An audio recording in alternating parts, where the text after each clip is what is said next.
હેમાંગ જોશી જે ભાજપના યુવા મોરચાના પ્રમુખ બન્યા છે। સંદેશ ન્યૂઝ સાથે હેમાંગ જોશીએ ખાસ વાતચીત પણ કરી છે। હેમાંગ જોશીએ રાષ્ટ્રીય નેતૃત્વનો આભાર પણ વ્યક્ત કર્યો છે।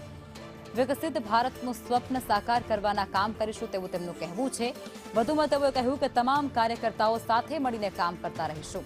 યુવાનો એ વિકાસની ગતિ સાથે જોડાય તેવા પ્રયાસો પણ થતા રહેશે।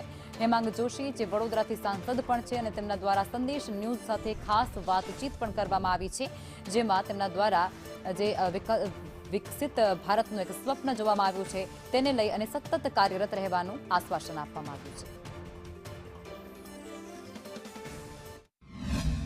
મોદી સાહેબનું જે લક્ષ્ય છે વિકસિત ભારતનું અને વિકસિત ભારત માટે વિકસિત ગુજરાત, આ જ લક્ષ્યને ચરિતાર્થ કરવા માટે તમામ કાર્યકર્તાઓ સાથે મળી અને મારું ખિસકોલી હું યોગદાન પ્રામાણિકતાપૂર્વક આપીશ એ બાબતની ખાતરી આપી। ભારતીય જનતા પાર્ટી એ હંમેશા યુવાનો સારા માર્ગે આવે, યુવાનો વિકાસની જે ગતિ છે એની સાથે જોડાય અને વિકસિત ભારત માટે કામ કરે।